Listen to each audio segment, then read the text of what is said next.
My name's Stuart. This is my dear friend, Andrew Gall. And this is the Not Your Mother's podcast. Cheers. This podcast has been a long time coming. Yeah. And I've known Andrew for a lot of years. And Andrew's known me for a lot of years. And as you'll notice, we are in a different setting tonight. Today, this morning, whenever this goes up, I don't know. It usually goes up at night because I have terrible issues uploading almost every time. So on this occasion, we are in a different setting. I'm actually in Florida with Andrew. Thank you. It's great. Anything, what is it? Anything goes in Florida. Anything As I say, I'm big mouth. Florida. I'm having a great time. He's been an incredibly hospitable guest, and it's been great being here with him. And this was, unless we did a Facebook Live, which I don't think would do us justice, the two of us, there was no other way for us to get this done. So here we are in Florida, filming an episode of Not Your Mother's podcast. I always like to do a little bit of housekeeping at the beginning, so we're going to start with this whiskey. Also, while I was here in Florida, I was able to meet up with a dear friend of mine and of the podcast, Jay Wilson. And I actually don't really know her that well from college, but we've gotten to know each other since. And she gifted us with this delicious whiskey. This is, bourbon whiskey. Redemption straight bourbon whiskey. And it's funny because she got it for me for the podcast. And we're both from Indiana. Me and Ginny are both from Indiana. Sorry, Andrew's the guest, but we're not going to talk about Andrew right now. I can go. Talk about Ginny. Yeah. We'll call you back when it's time. By we, I mean me. And Janine actually gave this to me. She didn't even look at the back. It's distilled in the Indiana Heartland, bottled by Redemption Barrel Selections, Lawrenceburg, Indiana. So that's kind of neat. RedemptionWhiskey.com. So that's pretty cool that even though she didn't notice it, I do like the idea of redemption whiskey. And then we've drunk on the podcast before. John Bannister got Preacher's Pardon whiskey, which was really, it actually had a Bible verse on the back and everything. It's terrific. You never know what you're going to get at the liquor store. So anyways, let me tell you how me and Andrew got to know each other. So myself and Andrew Gall are from the freshman class at Hyles-Anderson of the year 2004. 2004. And we were roommates in 2004. Indeed. On Rice 1 and Rice 111. Rice 111. Yep. So it was me, and I don't mind saying everyone's names, and Andrew, and Gavin, and Kenny Gallardi, Gavin Corwin. Kenny didn't come till second semester. Yeah, we'll talk about that. I'm just giving them the whole room. Shut the fuck up. Let me tell. Have a good time. It's not my show. It's about to be. If I get drunk enough, it'll be your show. Kenny and Jorge and Todd. Jorge Robles and Todd Vapperson. So that was our room our freshman year. But yes, it didn't start out that way. And we were talking earlier. You said you were the first person in the room. Is that right? I was. I have a very vivid memory of walking in, very excited to meet my new roommates. Nobody was there. That's fucking great. I love it. And you were saying you were assigned to that room. I don't remember being assigned. I'm 100% sure somebody told me where to go. Huh. Because I came in, I went to the tent, Mm-hmm. They told me where to go, and then I had to run the gauntlet of the bus ministry. Oh God. Greek rush. Totally my bus route, yeah. Mm-hmm. And I got to my room, threw my shit down. I was the only one. I do remember being the only person in our room who did not have parents with them. Oh, that's bullshit. Yeah, my mom and I drove up together. And she has really bad highway anxiety. Oh, yeah. So it was supposed to be a straight through drive, 18 hours. Oof, that's a long drive. Turned into like 2.5 days. Yeah, for sure. A couple of really awkward nights in cheap hotel. nights. Yeah, been there. And not with your mom. Other people's moms.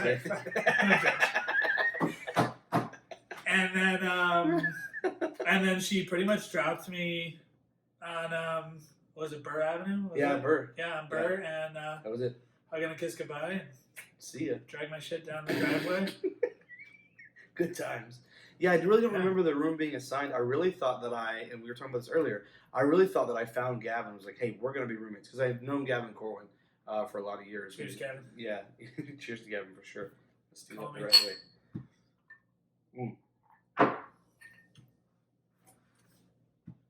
Forgot an essential part of the cheers. Oof. It's really good whiskey. I'm just out of practice these days. So I really thought that's how it went, but I could be wrong. But when we started, it was, when you walked in the door, I was on the bottom right, and there was no one above me. And on the bottom left, I think was Gavin. Yes. And then Jorge was above him. As you walk into the room. Yep. And Jorge was above him. Then we had those stupid bookcases that just took up room, and we put books on that no one read. Or maybe you read your books, I didn't read mine. And then the closets, the bookcases, and then you were on the left. It was just you in the front part of the room. Me in the back with my tent. Yeah, we'll get to that for sure. Andrew with his tent, and then on the right hand side were the dressers, and then we had a window that you could look out and see people walking. Well, it was ground. It wasn't. So it was like a half window, right? Because it was ground level. Yeah, it was ground level. But the ground started halfway up the window. Did it really? I don't so remember that. Half the window was just dirt. It sounds par for and then grass. And then like 8 inches of you can look sunlight. out of the bunker, you can see. That's terrible. It sounds right. I mean, it's a fucking monastery. They didn't care. Yeah, but Andrew had a tent, as he just alluded to, so I'm going to bring that up. Because there was no one above Andrew, and so Andrew had, I don't know at what point during the year you put it there, but you put blankets around so he could sleep without interruption, and so no one could bother him. And do whatever he wanted. I'm not going to get into all that. But I do remember that vividly. I think I don't have that many vivid memories from that room, but I think one of the most vivid, because it scared the shit out of me, was John Junkins, who's a complete dick. I don't know if he still is. I would like to think that he's not. But I think it was after a Sunday night church, or maybe it was after work, because it was super late. I still had my, I had a MacBook back then too. My grandpa had given me. It's been nice to be rich. Yeah, it's super nice too. I love being rich. It's the best. Shut up. You know, I'm not rich. But I had a Dell. Is that better? I don't know. It's still good. I'm only 20. All right. So I had a. Do you remember I had my little Palm Pilot that I plugged into my expandable keyboard? Oh yeah, I remember the keyboard. for my graduation present, my parents, bless them. All blessings. Everybody else in my graduation class got a laptop or a computer. Which is what you needed for your send-off. To go to college with. I got a Palm Pilot. I do remember this now. With the stylus that you had to poke out. Yeah. And it wasn't even like a legit one, like by Microsoft. Like it was like an off-brand. Right. It Sam's was the Dollar Club. General. Yeah. And then an expandable keyboard that like it folded up.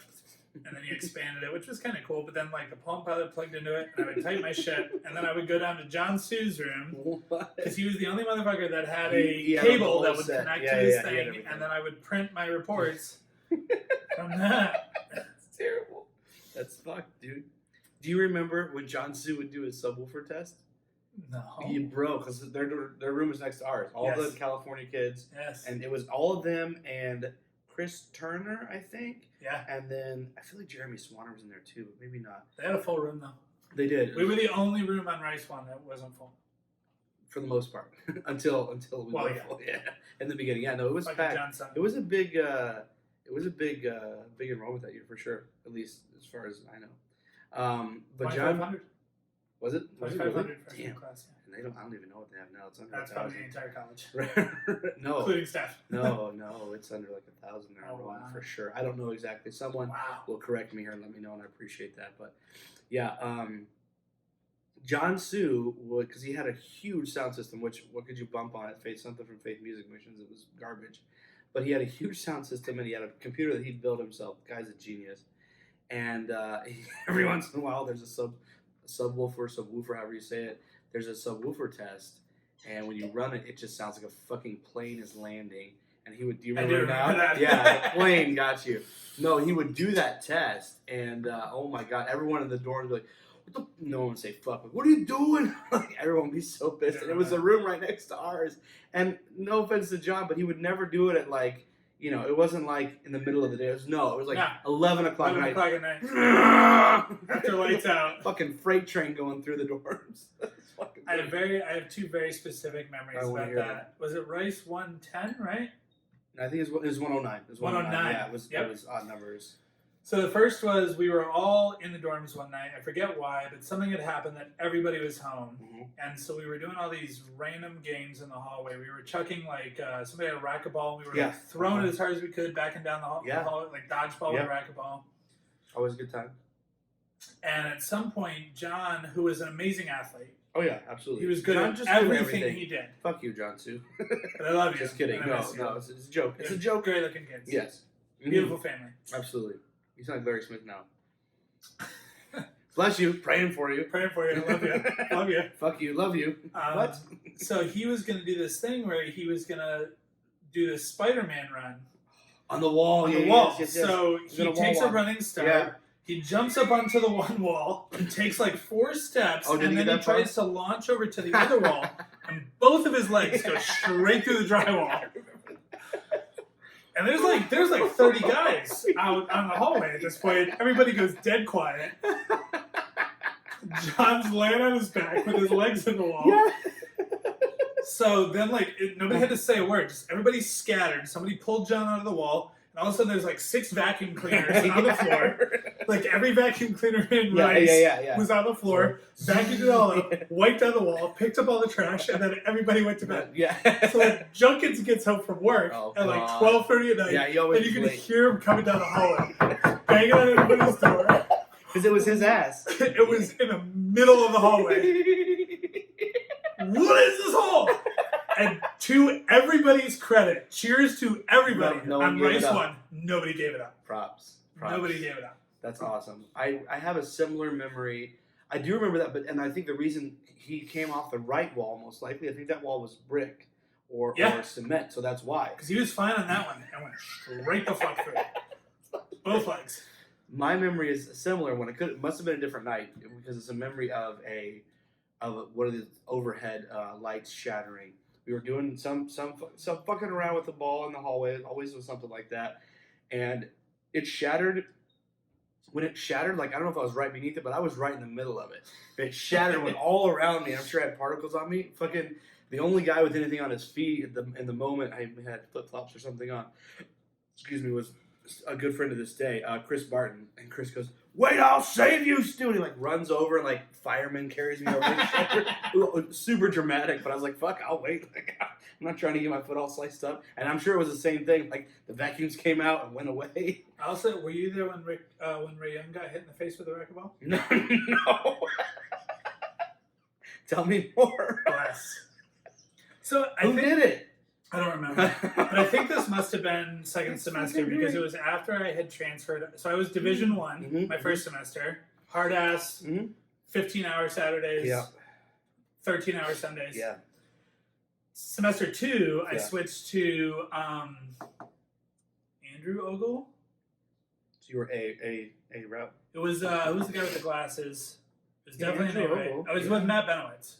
Yeah, I can see I get them confused. They're similar dudes. Okay, so I switched to his bus route. So I was on Saturdays. I was done by like 3:00 in the afternoon. Yeah, and that's on a late day. Right. Yeah, I was gonna say that's kind of. That's if we like were really going. Yeah, you were in like door knocking that day. Hobart or something, right? Like you were Chicago. Close. Yeah. So anyway, so I was back there with all the education majors. We were playing. We were playing racquetball, dodgeball. Yeah. And anyway, you were on the floor? I was on the floor. Okay. I was on race 1. Somebody threw the ball. I was like had the ball thrown at me. Right. And I ducked, and I heard this just like thud. Oh my god. And like, I don't know, somebody probably said something. Anyway, I turned around, there's Ray Young, full suit. Yeah, always. With his entourage. He sleeps in that holding his face. How do I not remember this? I was sure I was getting expelled. I was 100%. convinced I was getting expelled. Nope, that's awesome. I didn't. Nothing happened. Yeah. I mean, I'm sure something happened to the kid that threw the ball. I don't know, but there are weird things like that where it's not necessarily who it is that did the deed, but there are definitely times where like, you know, stuff you were like I should be fucked right now, and you're not. In fact, I want to bring one up right now, and this one happened to me much later on. It's funny because I just talked to this guy a few weeks ago. Mike LeBougan was my division leader. LeBougan. Yeah, he was my division leader, and we didn't always see eye to eye. We definitely butted heads a few times, but I got a terrific message from him a while ago, and I would keep it personal between me and him, so I'm not going to get into it. But it was just reconnecting, and it was very kind and gracious, and I wouldn't say I was surprised, but I was very, very happy to get that message from him. So then we started talking back and forth, and as we're talking back and forth,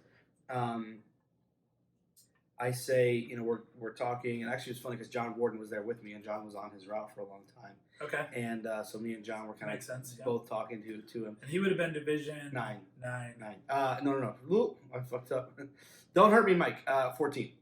Oh, okay. We're Division 14. 14 was 9 and 14 hard were, asses too. Yeah. We were very 9 and 14 were I think like across the tracks from each other, some shit like that. We were very geographically we're right next. In fact, if I remember right, 14 broke off of 9 or vice versa. But I remember, I think it was my senior year, maybe my junior year. But I remember usually it's, you know, you do your meetings and you go straight up to the route and that's it. But on this particular morning, for whatever reason, me and Mike and John, and I think that was it, went to breakfast together at Teeble's around the clock, which is right there, 30 and 41, I'm pretty sure. And we went to breakfast and we're sitting there and, you know, eating, doing whatever we're doing. And Mike asks to see my phone. like text message between me and my girl, those aren't really. And he was it was he a was weird not just a hierarchy. division leader. He was also over all of men's. He worked for Castada. Yes, he was a dorm. He was over He was over 3 floors of. Why can't I think? What's the other one? Not Rice, not Colston. Malone. He was over all of Malone. Okay. And so I'm not firing on all cylinders tonight. I apologize. So he was over all of Malone. So he was not just he was over my dorm soup on my dorm floor, but he was also my division leader. So all points, pretty much as you could get. You were on 14. Yes, I was in 14. Oh, I thought you were on 9. I'm getting all wonky now. I don't think it was 9. I'm pretty sure it was 14. I think you're right. No, I'm It's 100% 14. sure you're right. No, it's 14. 9 was I a can different remember. group. I can remember the Because button. 9 was Settlemeyer, who was my ex's ex. Oh, Chomo. Yeah. Yeah, Chomo. Fuck you, Settlemeyer. I don't know. No, it was Andrew Hamilton. But Settlemeyer was bus captain. Yeah. I'm 100% sure. That doesn't surprise me, but it was Andrew Hamilton. And then went to I don't think Manny Settlemeyer Luna. was a division leader. No, I don't. I mean, he may have been, but at some point. But when he was in 9, he wouldn't have been because it went from Hamilton, I'm pretty sure, to Manny Luna. Good man. Hamiltons are good kids. Yeah, I liked him. I just talked to John a little while ago. John's You got my hair. Yeah, well, me too. John was my emergency haircut guy. When Stubblefield would catch me in the hallway and tell me to go get a haircut, I'd be like, John, where are you? Is John in his room? I need to get John. And he usually was, thank God. Anyways, yeah, fuck that guy. So, okay, what was I saying? I lost the we're at breakfast. We're at breakfast with That's Luke. great fun. Yes. Thank you. You're going to be doing that a lot. Tonight, today, tomorrow, whenever. He asked for my phone, and I'm like, look, there's messages on there between me and my girl. That's going to get me in trouble. I had some Green Day on there. Like, I'm fucked. I had some Legacy 5 on there. I'm sort of fucked. Like, this is all bad. I like that one Green Day, then Legacy 5. Yeah. There's hierarchy there. Arguably worse in the eyes of the for sure. Yeah, no, for sure. Ask Bob Hooker. They're both demon. They both worship demons or the devil. So he took my phone, and I may have told the story in here before. I don't know if I did or not. He took my phone, and when he took my phone, again, I just knew my world was over. Everything had ended. He looked through it, and I think he gave it a or a as he's looking through, and he handed it back to me. And this was one of those things where, like, that's it. I'm going home. Yeah, I'm out of here. And then I had to ride in this car with him all the way up to the division, all the way up to Chicago. So that was an hour and a half. And I'm just the whole time like, oh, I'm so fucked. I'm looking over at John like, what the fuck is he doing? I'm fucking like, we're fucked. And so, you're fucked. And nothing. All weekend, nothing. I'm like, okay, he's going to wait till Monday till like school gets back in DC. Yeah, swing. And then I'm nothing. So me and him were talking a few days ago. Fast forward, 12, 14 years. We're talking a few days ago, and I'm like, dude, I have to know what the fuck, man. I thought I was done. And he's like, I sent him that in a voice memo, and then he went back and he's like, he's like, listen, he's like, I when I would take people's phones from our division, I was looking to see what kind of games you had. I was trying to get the next cool game. I was like, you're joking. He's like, no, I can guarantee you that's 100% why I took your phone, to see what cool games you had. I was like, so that's why I didn't get expelled. I explained so much. But there were many times, I know, for myself Good and for you, others. little game. Yeah, good on you. But where something like that happens, and you're like, oh, well, someone's fucked, or I'm fucked, or whoever is fucked. And then that's not the case. And it's because, I don't know, it's some weird anomaly. I feel like the priority structure in that environment was so complicated, but like simple in a fucked up way. Oh, big time. Yeah. Like, I think all of the things that they convinced us were important were actually not important at all to any of them. And the things that were important to them never crossed our radar because they were things that we were told we weren't allowed to care about or think about or do. Yeah. So there's that. I don't know if it's cognitive dissonance. That's probably not the right term. That's a great. Yeah. Yeah, but just like it's a disconnect. It's just a blind eye to like, well, they wouldn't be doing that stuff anyways.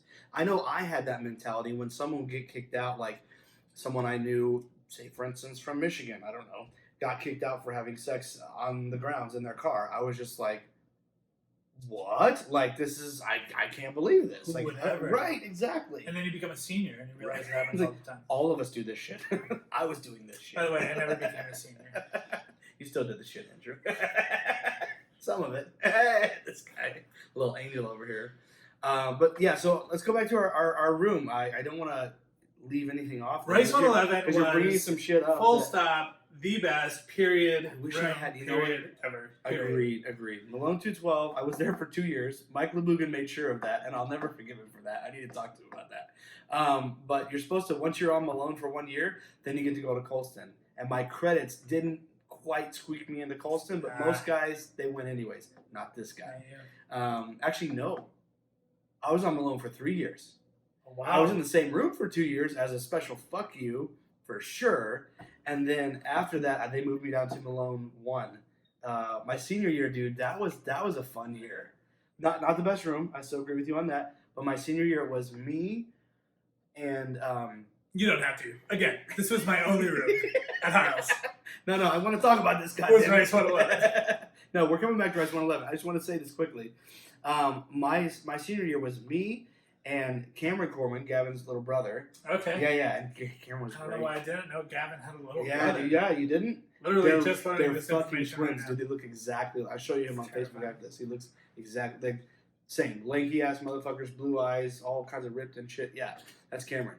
And it was me and Cameron and Todd, and it was Gavin at the beginning, and then they pulled him out to be a dorm soup on Rice, which he eventually wasn't anymore because he punched a guy in the face because he fucked with his girlfriend. Good, that's a fun story. Good on you. Fiance, and the guy had it coming. So who was it? Sal Greco. He was the bus driver. Sal Greco. Do you remember him? Oh, yes. Yeah, the little wobbly. Yeah, Gavin. Wonky-eyed motherfucker. I'll tell this story because Gavin I have yet to get Gavin on the podcast, which is my own fault, but still, Sal Greco. It was really cold. The girls were all trying to get on the bus. They were stuck in the cattle chute. It was Sunday afternoon. The doors were locked. They were in the cattle chute. They're trying to get on the bus, and Sal was cattle chute. Yeah. Let's be clear. We called the hallway. But it was though. We called the hallway where women lined up to stay out of the bitter cold a cattle chute. Okay. And then we would move while we were in there. That's true. So, okay, I would. Jesus Christ, we were bad people. But I was doing that in the lunch Ladies, line. I'm sorry. It was the lunch. It wasn't for ladies. It was the lunch. It was when we were all in line for lunch. That's when I would be in there mooing. You were mooing at me? If you want me to, I can move at you. If I knew a good time. Wink, motherfucker. So, God damn it, I'm going to lose my train of thought so many times. Sal Greco. Sal Bitter Greco. cold. Bitter cold. Liz goes to get, So Liz goes to get on the bus, and Sal's like, hey, it's not time yet. You can't get on. She's like, we are freezing out here. Let us on the bus. And he somehow, even though he can barely walk, he had like a cane and shit, he jumps up and grabs her by the arm and pushes her off the bus. 6 inches, bro. Yeah, Leave some room for the Holy Spirit. Exactly. Word. So me and Gavin are getting ready to go to church in his car, and Liz calls him, pretty upset, and he's like, she had the keys. He's like, just take my car. And she was like, well, everyone gets in trouble for everything. Like, well, I'm going to get in trouble. He's like, it doesn't fucking matter. Like, you just take my car and go to church and not riding on the guy's bus. So we got to church pretty quickly. Or did she take my car? I don't know, but we got there quickly. It was me or Gavin driving, but we were in a hurry. Excuse me. When we got there, we're flying around looking for Sal Greco's bus. We finally find it, and Gavin walks up to the door and opens it and is like, hey, come down here, I need to talk to you. And he's like, no, I'm not coming out. Like, this is not like it's my fortress kind of thing. Like, no, I'm not coming out here. Those bus drivers were a whole nother animal, dude, 100%.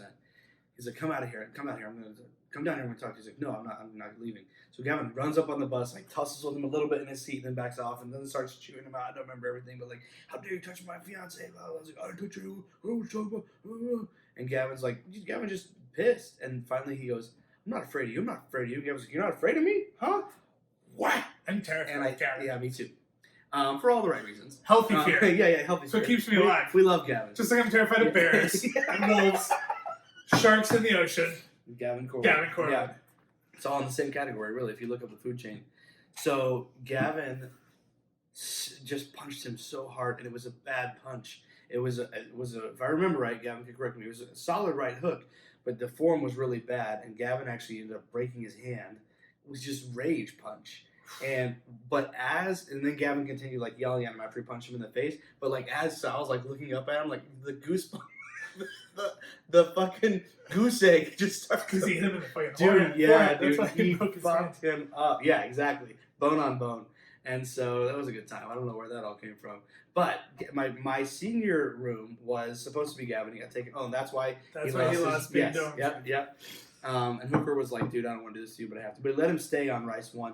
And Gavin got 111 because he was a dorm student for Rice 1. He got 111. Yeah, it was a pretty neat deal. That's full circle. Yeah, it was. Happy. So, this is good whiskey, huh? It's going down. Yeah. It's going to be a fun night. Yeah, it is. Shit. Thank you, Janine. So, but my senior room was me and Cameron, supposed to be Gavin, then he got moved out, and Todd Vaperzan, and poor, sweet Justin Nosa, who was a freshman, got stuck in with 2 seniors who were engaged to be married and gave zero fucks. The room was a disaster and had nothing to do with him. Kid was clean. Kid would always freak out about white glove. Like, fuck it. We don't give a shit. We just got back from work. I'm going to leave this pizza box on the ground where it is. Fuck you. White glove. So bad. Like, it was one of my favorite moments in that room was we took a picture of it in its terribly disheveled state. And Todd had a desktop computer by then. And we took that picture and put it on the desktop. And because shit moved so little on the ground, you could walk in the room and it was a mirror image of what you were looking at on the desktop screensaver.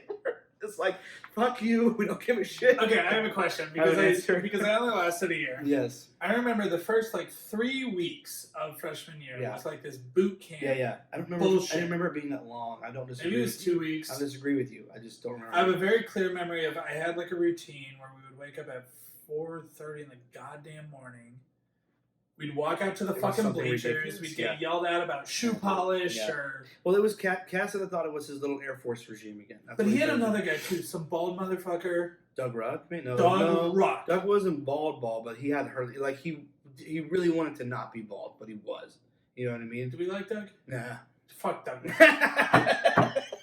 I haven't really reconnected with him at all. He seemed like one of those guys that had the potential that... He showed up on my social media about a year Did ago, he? and it lasted a minute. Oh, really? Yeah. Is he even new IFB? He's friends with some of the Rhodes people, so... Is he even new IFB? Like the ones that pretend to be... Because that's where Cassidy ended up being. So, I had this routine where we'd go to the bleachers, then we'd come in, we had 10 fucking really quick minutes. though, I don't know to say fuck Doug Ruck when he was at Hyles-Anderson. Absolutely. Fuck Doug Ruck now. I can't say that. I just Maybe want you're to a be beautiful. I want to be fair because I just asshole at college. I don't know. A lot of us were assholes at college. Yeah, but I'm not trying. No, you weren't. Yeah. If you ask me, talk about that in a minute. Yeah. I can't wait. But all I'm saying is a lot of us have changed for sure. But I just don't have a bearing on Doug. I have no idea. He seemed like the kind of guy that when shit went south, hopefully he left and decided to do something different. But I don't know. All I remember it was him and Cassidy and Sutton fucking Tutton. Yeah. Wandering around somewhere, sniffing somebody's asshole. Yeah, all the time. Well, Ray Young's, because that was his father-in-law. That's Sutton's father-in-law. The 3 of them had us out on the bleachers for an hour or something, talking about stupid shit. Literally, how to polish your tie, shoes, tie your tie, dumb shit. Stuff we already knew. If you didn't know it, what were you doing at Hyles-Anderson College? Why were you at Hyles-Anderson College? Yeah, no point. So, and then I would walk into, what was the bookstore? The bookstore? The bookshelf. Yeah. I would buy a fucking blueberry muffin. Oh, yeah, you would. You had a routine. I remember this, no? One of those foamy, fake-ass coffees. Yeah. And then... Little bitch. And then we go to class, probably. Yeah. Scary terror, bitch. Yes, you remembered. I introduced Andrew to Rick and Morty last night, and I'm proud of that. Well done. Very, very proud of that moment right there. Where I'm going with this, my question is, was that just an us thing, or did he do that every year? No, that was every year. I mean, they don't do it now because it's not there, but it stopped. It stopped a while after we were there, but no, they did that shit every year, dude. Because you know what else started after I left is the fucking Jericho project. That was a while after you left. I think that was probably 2007. Just let motherfuckers come for free. Yeah, but it was fucked up. Like they had you thought they had control over us. Jericho, you couldn't fucking breathe, dude. Their dating was mad restricted. Like their hours, what they could do during How does dating get more restricted? Right? No, it gets more restricted because, like, freshmen, I think the rule, I would really appreciate someone chiming in here and letting us know. If I remember right, as a freshman, you don't date at all on Jericho. There is no dating. So that's how it goes. What does that have to do with financial aid? Nothing. It has to do with controlling your life. It has nothing to do with financial aid. Honestly, if I was in that position, well, I don't know. There's two ways to look at it. One way is they start dating, maybe they'll get with that person and not come back. I think you're familiar with that process. But my thought is they're gonna get that was a good segue right there. I'm proud of myself. But there's also my positivity thinking would be like, oh, you're gonna get involved with someone and you're both gonna want to stay the course for the rest of your time or whatever. Mm-hmm. That's what I would think. That's why I would want to let them date. But it's just Hyles-Anderson, man. Everything's so fucked. And honestly, I'm gotta work the mailboxes, man. Yeah, exactly. I lost track of the number of times where I would string 2 or 3 dates together. You were a chain dater? Is that what in you're a telling single me? evening? Baller. Because I just had to keep checking my mailbox. And when I say dates, I'm going by the strict definition of a Hyles-Anderson day, which is 10 minutes or more Yeah. in ongoing conversation. With a member of the opposite gender, because you're not allowed to be gay. Right. So there's that. Let's make that distinction. Oh, we all would have. Yeah, right, exactly. Everybody. So I had the odd night where I would not have to go to AmeriCall. Yeah. And what night was that? What the I don't fuck? remember. But Saturday. It existed. That better be it. And so I would just make a circle from the mailboxes to the ping pong table. This fucking guy. And then back to the mailboxes. Through the wait, hang on. So mailboxes. The ping pong table was down by the golf course. Yeah, so you went right or you went left? Either way, there were 2 doors. Right, there was a door at one at each end. know. And the one door was like dangerously close to the girls' dorm. Yeah, that end I remember. So actually I would have gone this way because as I was coming out, I probably would have met the next day. I would have walked her to her mailbox. Andrew's a serial dater. Sat down, had a nice conversation, little wink, little staring into the eyes. Don't do that to me. Have a good night. I'm going to go play some ping pong. I'm up next. I have to sleep here later in this studio that we're recording in. That's weird. Play a game of ping pong. It was still 45 minutes. I had 3 dates knocked out. Bam, bam, bam. Kept them all happy. There you go. So they found out about each other. Yeah. And that's a problem. Well, let's see. Our freshman room. So let me go back to that. So it was me and you and Gavin and Jorge, just 4 of us in a 6-man room.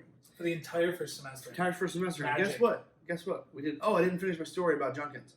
So I remember what night it was. I feel like it was a Saturday night. I feel like, excuse me. And I had come back from whatever I was doing. It was late, and because it was when Junkins got back in. Would he go and check every room when he got back in like a fucking 100%. What the With fuck a flashlight. was that? Yeah. Fuck you, Gestapo, motherfucker. I remember screaming. By the second semester, I gave no fucks. Yeah. I would scream at that dude like crazy. Leave the fuck alone. One of my favorite Junkins stories, though, is so there was not just a rule, but as a safety hazard, because we didn't know what the fuck we were doing. I had used an iron since I was a teenager because I had to. It's just how it worked out for me. But a lot of us hadn't. And so, like, there was a big concern about guys leaving their irons running. And it happened a lot. In the laundry room. Because you weren't allowed to have an ironing board in your room. Right. But Junkins would go check to see if they were on. Do you want to know how we would check? On the... Not shitting you at all. That is the goddamn truth. And we all found this out one day. For those of us that didn't know it yet, we found it out because we walked around with a fucking bandage on his goddamn thumb. That's amazing. And we were just like, what? What happened? Oh, that's the best karma I've ever heard of. Stupid, man. Oh, that's Look fantastic. to see if it's plugged in, bro. Like, don't. That's amazing. That's Darwin shit. Yeah, it is. That is natural selection taking care of itself. So, but my quick Junkins story was and this now it's not gonna even be that good now that I've built it up. It's terrible. Story about it. Word. That's what she said. So I laid down. I put in my headphones. I was listening to Josh Groban, which is a huge no-no. Center. Yeah, exactly. And he came in and I didn't even hear him. I'm just on my computer and he's right next to me, like waiting for me to look at him. I was like, oh shit, that scared the shit out of me. Creepy ass motherfucker. Yeah. And then he yanked the headphones out, and luckily I killed it right before he did, or maybe I didn't remember. But I didn't get him. But I didn't. He saw what I was listening to. He saw it, but I didn't get busted for it, which is weird. He kept my headphones. I never saw them again. I'm gonna keep them the rest of the semester, but I never seen him again. sucked up to him enough and got him to let me go through at the end of the year when I was going fucking home. And I was like, hey, can I please have my headphones back? Oh, we can look through it too. They weren't there. Yeah, fuck that guy. So, We got David Lutz second semester. Wasn't Junkin second semester? Then We got David Lutz. when he moved out. Yeah, David Lutz was great because he was never there. Oh, Yeah. he was the shit. Because he was never there. Josh Goddard was the same thing on my sophomore year, I think it was. I had him for half a semester. David was dope. They're dope when they're not there, bro. Yep. That's the best kind of dorm suit. You're the real one, Dave Lutz. Jerry Wyatt was a good one, too. I like that kid. He was funny as a dorm suit, though, because he's the nicest guy Missionary ever. kid, right? Yeah. Dude, that kid was funny. Super nice guy, but, like, got mocked a lot because, like, everyone, like, he was trying to be nice and we were savages. Like, you're in a dorm suit, dude. We're here to take advantage of you. Do you not get that? Savages. We will take your food and eat it. We don't care. It's terrible. I won't get into all that right now because I do think Jerry has a great heart. But yeah, so up until for the first semester, it was 4 guys, and just like when you start making less money or more money, you acclimate to the money that you have. We acclimated to the space that we had. We had fully filled out that room, 100%. and then in the middle of the year, they're like, "Oh, here's what their version of a foreign exchange student was." So again, Kenny was amazing. You got Kenny's, and yeah, we had nothing I love against him. Kenny. We just felt that the dorm staff really didn't do their job. That's all. Well, I mean, not that they ever did, but in this, 215 was empty. they did him a disservice. Not then it wasn't, That's but true. it was towards the end. That's why we got Todd. That's We'll get to right. that. Yeah. So we got Kenny, and we were like, we weren't unkind to him, but we were like, fuck, man, we don't know where to tell you to put your shit because we don't have any space now. No space. We're all moved in, so we had, and it wasn't like we could take our stuff and go home with it. It was the middle of the year, like we weren't going anywhere. Like we're here, we're back from Christmas. Thanksgiving would have been Thanksgiving. a long break. We're back from Thanksgiving. We're not going anywhere. Like we're all kind of fucked. I'm trying to remember if I went home for Christmas. First semester is the beginning of the year, I think. I don't think it is. I think with Hyles, I think it was the beginning of the year. For Christmas then. Did you? Yeah, you did. Because Red Bulls, you laid off them. Remember? Yeah. Yep. So I was there for Thanksgiving. That's right. I ate fucking Thanksgiving at the Did I cafeteria. too?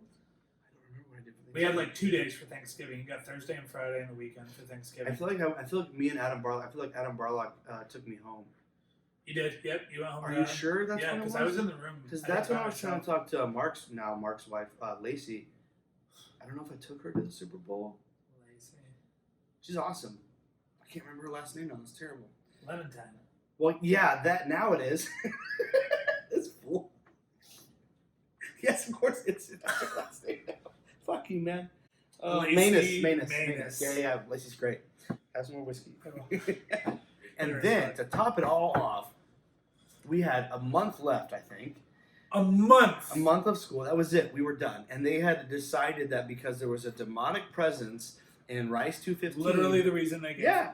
They disbanded that room and they closed it. Like they made everyone move out of it and put them in different rooms. With a month left, they forced people into places where there was no room.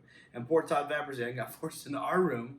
And I've known Todd since I was yeah, we moved to Detroit when I was 7 or 8. Second grade, so I've been 8, right? Second grade, 7. 7. Chloe's and we were there for 2 years. 6. And I was great friends with Todd. Still, I mean, I still consider Todd very much a friend. Oh yeah. Pam babysat us, like, great family, like, very much a friend. When that motherfucker brought his shit into our room, I hated John Tutton more. Yeah, it was John's fault. It wasn't Todd's fault. He was getting moved. Do you remember me marching up to Tutton's office? I had notes.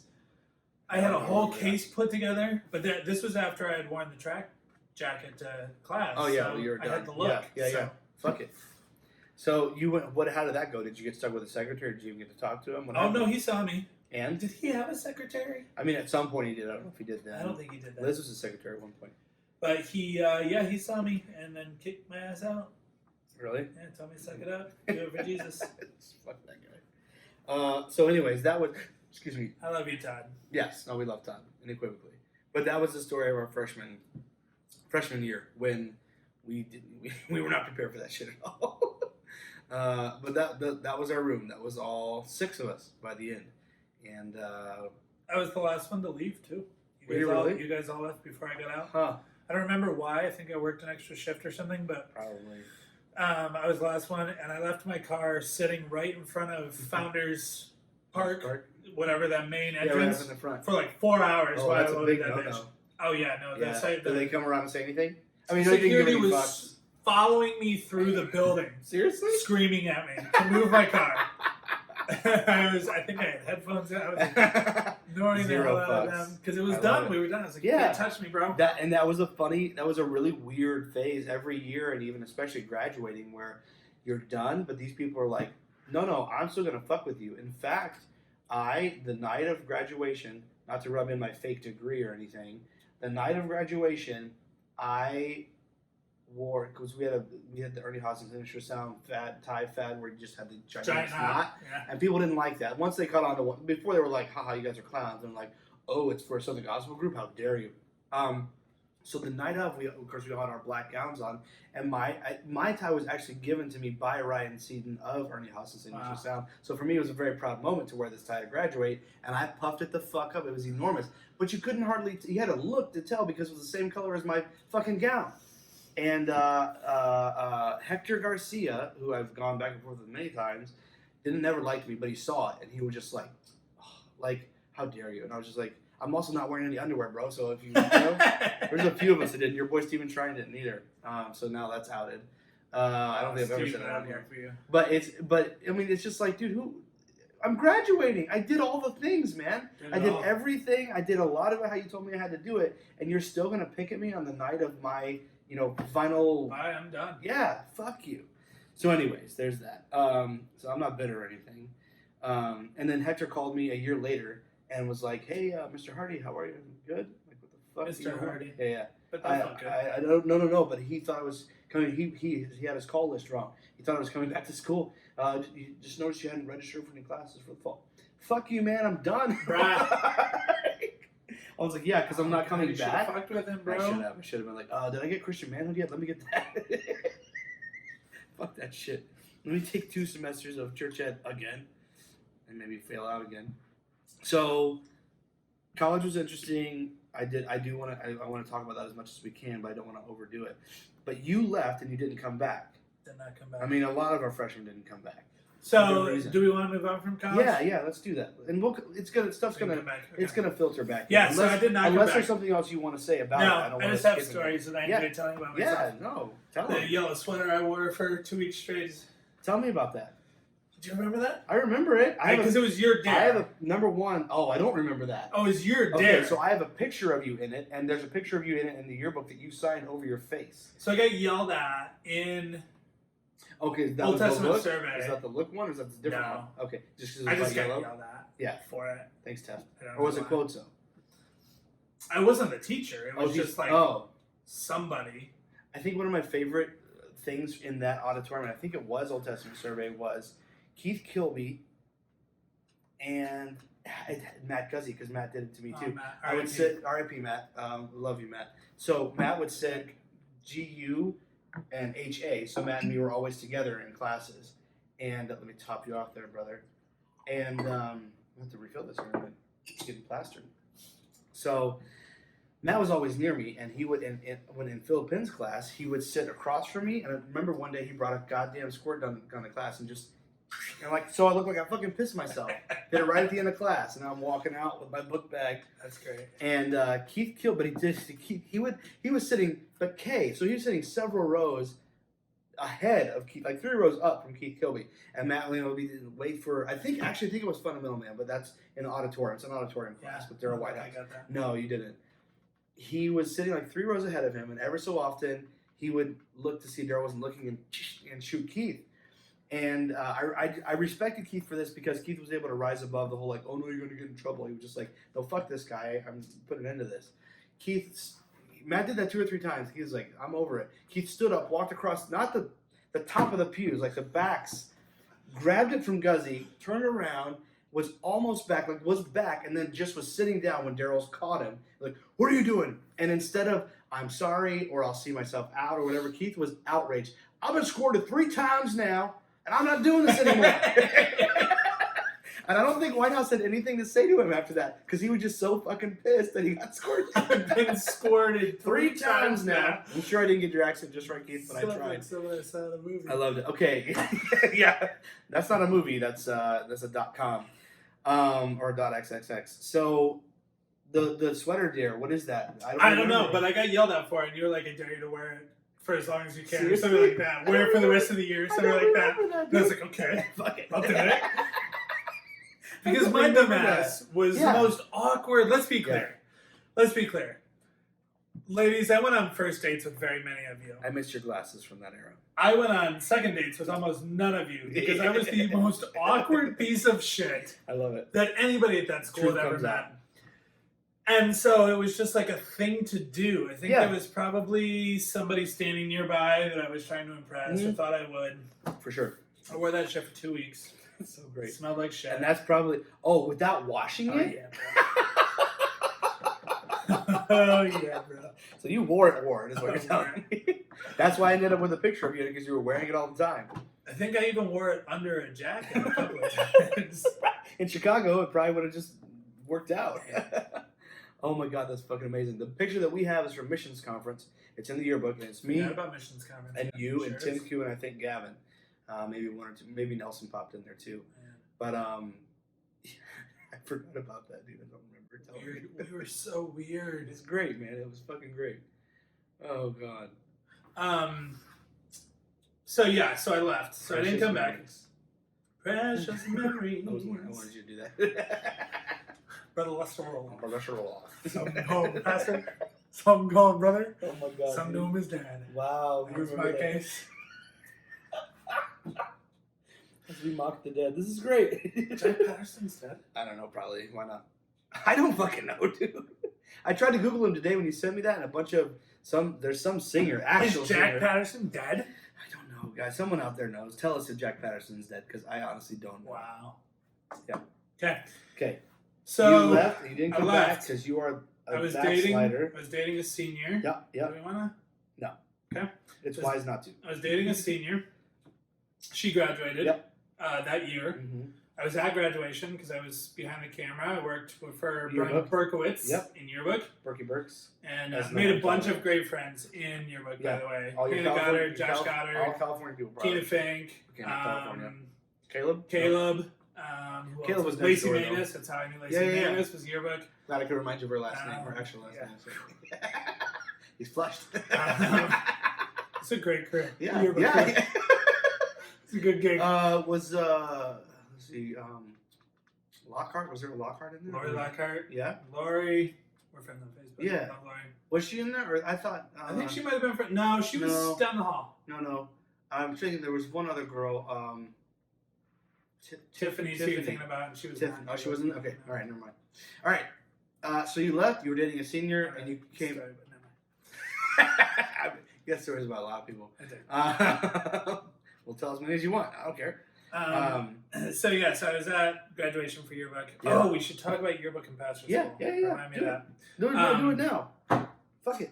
So I was on yearbook for pastor school, and So just really quick, not just because not Yeah. every single person's gonna know. So the yearbook staff, there were a couple people, and it was just it was just that taking pictures and putting together captions and shit to put in the yearbook for the end of the year. And there were just a couple, maybe 3 people that were actually paid staff, like over people. The rest of it were it college was just Berkowitz students. and Caleb. When I Yeah, was so there. 2. Caleb. I don't remember his last name. Okay, not Beal. No. But Caleb was on yearbook Caleb staff. Beal as a was student. on yearbook As a staff. student, Yeah, that's right. yeah. He was there. So only 2 people was that not a oversaw Caleb. that were like paid staff. The rest of you guys were unpaid interns who knew how to run a camera, basically. And we got scholarship. for it. Right. But still. And to be fair, I didn't know how to run a camera before Okay. I got there. I actually credit, so I'm an amateur photographer now. Nice. I credit the time that I spent Of yearbook course. at Hyles for Yeah. teaching me how to run one, Dope. which was great. Hell yeah. So But anyways, that's yearbook. Their job is to be at all the events and make sure they get pictures of everything. pastor school came up, and Uh-huh. the sign-up sheets were going around for duties. Right. And somehow I finagled my way onto yearbook staff Nice. for pastor That- school, which was a sweet gig. Yeah, well, because the rest of us were doing grunt work. We were painting and cleaning Oh, yeah, buildings and cooking food. It was terrible. I spent the It was entire terrible. time driving around on buses taking pictures of That's everybody. fucking dope. So I got a phone call from Berkowitz one day. Mhm. It was like Wednesday or Thursday at pastor school. Somebody who was supposed to be on SCOP's picture duty was out sick. I feel like it might have been Caleb. Yeah. Anyway, Berkowitz said, "Hey, Can you do this? I need you to do Pastor Scott." I vaguely feel like I vaguely remember that because that's such a big deal. It was the Super Bowl. Yeah. I mean, it was the Super Bowl. That's everything. So I caught the bus, I had like my press credentials, Right. whatever. I got ushered in literally to the inner sanctum. I was at the new office in the new building for Damn. pastor school. Got ushered in. We had the new building then already? Yeah. Wow, it was That's what we got fun. ready for. Remember going over there to break in the hymnals, and we took like 3 days off our classes. You remember the baptism? They christened the baptistry with someone that was born a day, like if you were born a day before or after. If you were born on Jack Scott's birthday, you got to be the person. And there was so I'm October 2nd, he's October 1st, and they were actually going to push it to no one was coming forward for October 1st, and then they were going to be like, well, anyone on October 2nd, oh my God, it's me. Culty ass shit. I was so excited, though. Bruh. And then someone else ran up that was October 1st. He was probably lying. So, fuck that guy, whoever he was. Anyways. So I got ushered into the inner sanctum. Yeah, so you're in his office. I got into Scott's office, and at that point, he was having like this meet and greet with, I mean, it was the who's who. Yeah. Gray was in there. Mm-hmm. Burr was in there. Yeah. R.I.P. Yeah. I mean, everybody. Yeah. Haynes, Mm-hmm. Goddard, everybody was in there. That was anybody. Mm-hmm. And so I go in to just start taking pictures, and I have this really distinct memory because Scott started to speak, and everybody kind of formed like this semicircle. Have you seen the? Probably not. I haven't seen most things. It's the Left Behind movie with Kirk Cameron. Yeah. The first one. And he goes into Nikolai Carpathia, and like the whole room gets darker, and everybody's phased the fuck out. Oh God, that was weird. Yeah. I have this really distinct memory when Scott started to talk to all these guys, and I don't remember what he talked about because I remember being so focused on the fact that the entire fucking room just felt off. Damn. To the point where like I stopped taking pictures. Like I got in trouble for it later because I was in the office for maybe an hour and a half, and I only got maybe 15 or 20 shots. But I just remember being like in a corner, just being like, something's not right. Is wrong. Something's weird. Something's off. Something's wrong. And so then fast forward 10 years, and somebody called me about the indictment. Yeah. About Jack Scott being a pedophile. Yeah, because I was so out of it. No, I wasn't. Well, I was out of the Hyles stuff. I was in a different church setting at that point, but I was out of the Hyles stuff at that point. Right. And but about Scott being indicted for being a pedophile, and I just immediately mentally snapped back to that day in the office. That's wild. Where, it was weird, dude. It was weird. I don't have like an explanation for it other than just being that close to that group of men, and now it's like the who's who of. Because surely, Goddard was definitely there. Yeah. Trieber might have been a pastor school. Chapel was definitely there. Yeah. Who's Michigan? Jenkins was 100% there. Jeff Fugate was probably there. Fugate was definitely there. Capacey might have been there. I don't know. He didn't always show up. Capacey kind of came when he was going to speak. Yeah. If Capacey didn't have to speak, you weren't going to pay him to speak and give him a new suit. He wasn't going to show up. Capacey was on staff when I was there. He's the bald motherfucker? Screamed at everybody? He is, yeah, but Capacey... Bruh. He taught a class. Really? I'm 100%. I mean, no. He might have come through for church ed because guest speakers did. Capacey. No, it's I don't think so. Capacey has his own church. Who's the bald guy? He's an evangelist now. That's a lot of people you're talking about. I can see his face and I can't remember his name. Anyway. But yeah, that's a really distinct. That's wild, yeah. So, back to not coming back. I was dating a girl, decided to go home. So my second semester was really in flux for me. My first semester, I went in as a mission student. Yeah. It was Division I. I was full bore. And I came out of a Rhodes church. Out of the Rhodes church. Yeah. So, I was like from the Second Son into Hyles. And Rhodes Church, explain it to me, the name of the church, the name of the pastor. First Baptist South Brevard. Mark Rhodes. Okay. Studied directly under Jack Hyles. M-A-R-C, not K. M-A-R-C. Charles Mark Rhodes, C-M. Studied directly under Jack Hyles. Was his protege. Gotcha. So hardcore. Parkour. Was super tied in with Neil, especially after Hyles died. Yeah. So and I was the only person in my high school graduating class to go to Hyles. So it was a big deal. It was a big deal at home. It was a big deal there. So was I, but there was only 2 people in our graduating class. It's not saying there were 7 of us. Well, but this is coming from a high school that had sent 3 or 4 people at least per Right. graduating class for the Right. last 10 years. Right, and all of a sudden it's just you. As long as it's just me. So you're dating a senior. Semester so one was. she had. Oh yeah, go ahead. Semester one was full bore, hard ass. Right. I'm in. Division one was a whole thing. Yeah. Oh yeah.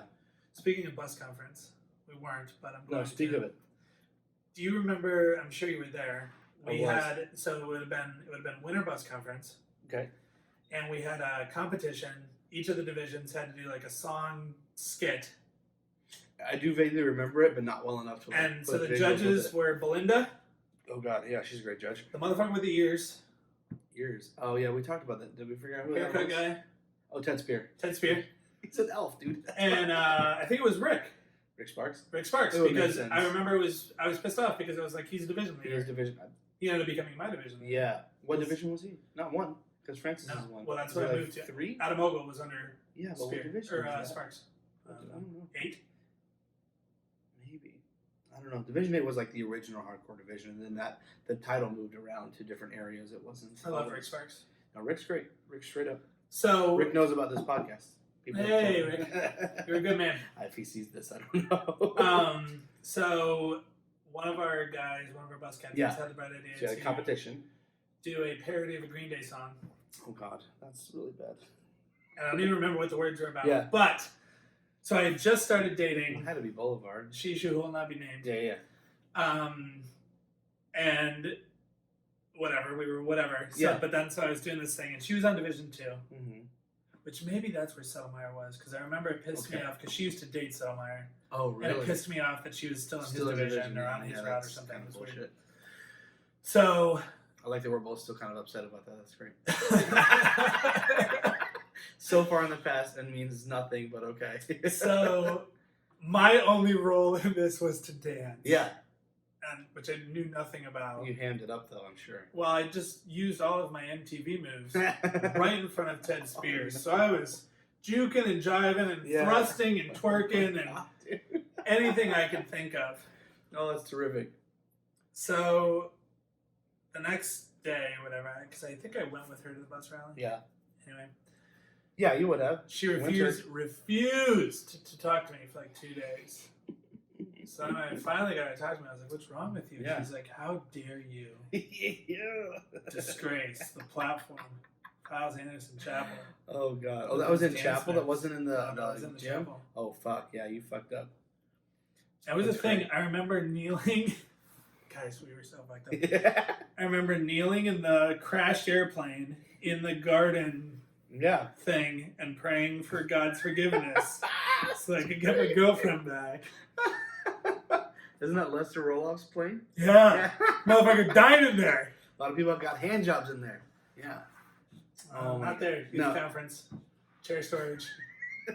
I'm not saying that was the only place. I'm just saying that was honestly Roloff Park was known as I'm just like telling this you where my spot. back. I know. I preached a sermon about her on night bus. that always helps to kind of cleanse the palate. 100% pre- and the only reason I did is because I knew she was friends with some of the lady workers, so I could get back to her. Preached a sermon about her on night bus, and then I don't know, we got back together.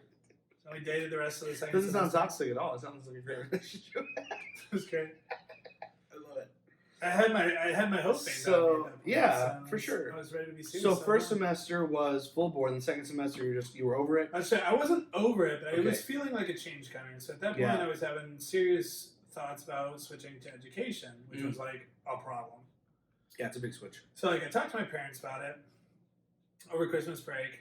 2 weeks after Christmas break, Bob Hooker calls me into his office and says that some unnamed person, Your parents. called him because they saw me walking into a strip club, Oh yeah, that's right. Yeah, of which he had the name and address of Yeah. one in Melbourne, Florida, right where you lived, where you went over home Christmas for break. Christmas. Yeah. And I was freaking the hell out. Yeah. I was like, I've never been to a strip club in my life. And I mean, I have since. Right. Props. But at that point I had. You're right. And I'm like sobbing in his office. I'm Right. like, what in the world happened? And so then he just gets real serious. And he's like, son, Satan's trying to test you right now. You decide if you're serious about the Lord. I'm so serious. Definitely serious. Serious as fuck about Jesus. So then like I was terrified of, because then it called everything into question. the whole it's changing of majors and Right, everything. right. And, like, looking back, I see a lot of manipulation happening. Big time, dude. Connect the dots. Yeah. But you can't see it then. No way. It's By right the up in time I your got to face. the end of second semester, though, I was really fucking confused. Yeah. And I was like, there was a big problem. I was like, I don't think the mission field is for me. I'm not even Where were you sure planning if on going? To Russia, Fucking crazy, dude. which is now where my brother is going to the mission field. Yeah. Oh my god. Yeah. Well, It's a whole different podcast. shit happens. Yeah, it is. It is.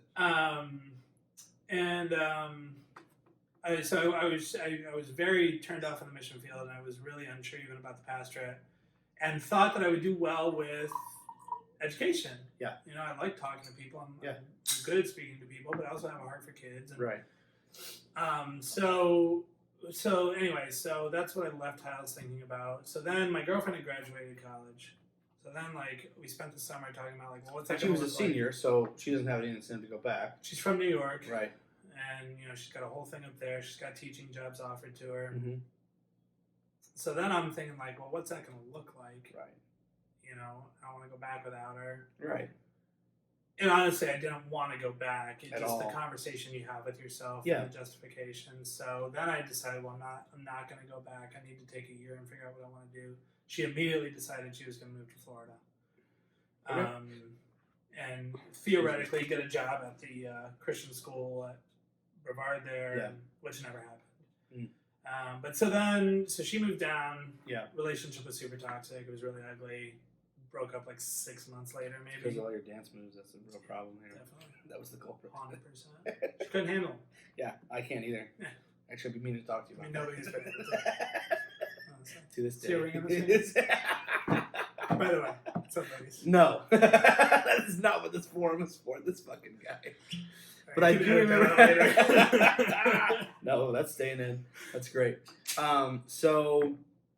Cheers to us in this bottle. Thank here. you, Yeah. Jay. Thank you, Jay. You're the best. So, I don't really remember talking to you too much, but I did pride myself, and this is just a pat on the back most likely, but I did pride myself on talking to people that were either kicked out or never came back if I was close to them and knew them enough. You and I stayed close I thought we consistently. did. Yeah, I thought Very so. consistently. And so I spent the next year, did a year at community college, Okay. fucked around with a couple of jobs, Yeah. and then got convicted by the Holy Yes. Spirit Guilt. about going back to Bible college. Right. So you decided to go back to Bible college? Yep, I went to a seminary in Tampa. Okay. And really, it was, I will credit Florida Baptist College, was Yeah. really a true It was a good seminary educational experience. Yep. I took Greek, I took Hebrew, Nice, nice, like, okay. and really the theology that I think I walk around with now is a credit To them. that education. Somewhat. Cool. So I'm grateful for that. Yeah. So I did about a year and a half there. While I was there, I met a gal, Mhm. but I also lived on my own for the first time. Yeah. Yeah. It was a missionary from the church who went on deputation, need somebody to watch the house. It's your place Took him now. down. Yeah. It was downtown Tampa. Nice. Finally had some access, finally Yeah. had some freedom. Started going out, started exploring the world a little bit, Yeah. and so I was working, I was going to college. Yep. I was working on staff for the college, Oh, wow. recruitment. I was teaching at the Christian school, and I was coaching the junior varsity And you basketball were team going out in Tampa every night. 5 nights a week. Yeah, this guy. So you weren't sleeping. is what That you're was an telling me. exhausting Yeah, it like sounds like 6 months. Yeah, it sounds tough.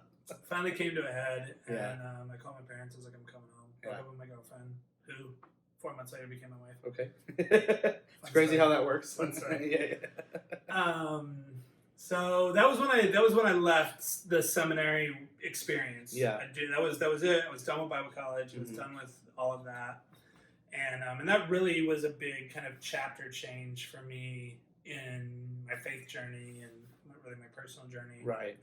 Yeah, that's a big event for any of us who have grown up, because you grew up in church. Yeah. For anyone who's grown up in church, who has gone through multiple years of Bible college and is now kind of like, however you would say it, not necessarily a transition at that point, but just kind of a shock to your system of like, okay, maybe were you kind of in a place of like, maybe this isn't for me? Is that where you were, or you just burnt out, or what was that happened? Yeah, I think that the transition from Hyles to the next school, just like that whole arc, was starting to call a lot of things that I had taken for granted into question. Yeah.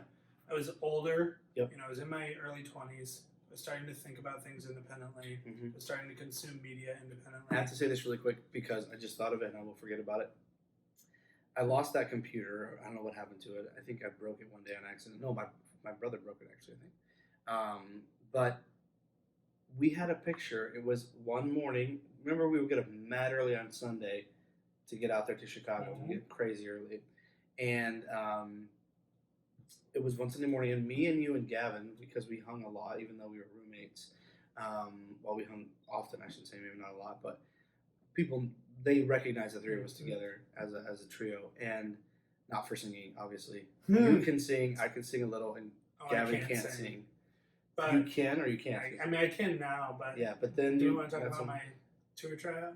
Oh, we do want to talk about that. We'll get to that. But Gavin, I love Gavin, but Gavin can't sing. Like you can give him notes and put it in the bucket, and be like, "Oh, cool," and he'll dump them right out. Like there's no. So, but people looked at us as brothers, the three of us. Yeah. And I remember one because Gavin didn't have glasses though, but me and you did, and that was a big part of it because my glasses were oval and your glasses were oval, and Carrie Beal had oval glasses also. So one morning, or maybe it was not. At any rate, I remember someone taking a picture of the three of us, and Gavin grabbing Carrie's glasses and putting them on. Carrie. Yes. I would give anything. It was in front of a Christmas tree. Was it? 100% was in front of. Well, there's a picture of me, of us, and then Hannah and Tim in front of a Christmas tree, and Gavin. It's a different one.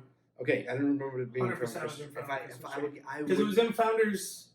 It was in the Founders room. Up in the front, yeah. Up in the front. I thought it was in the dining hall. We're all waiting for the bus captains. Okay.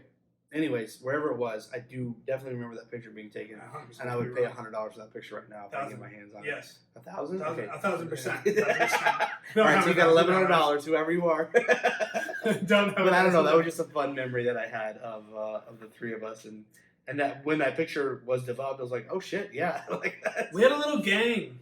It Yeah. was it was the three of us. Mhm. It was Tim Koo. Yeah, for sure it was Tim. It was Hannah. It was April. It was I'm trying. There was at least one other girl who hung out with us. Maybe not.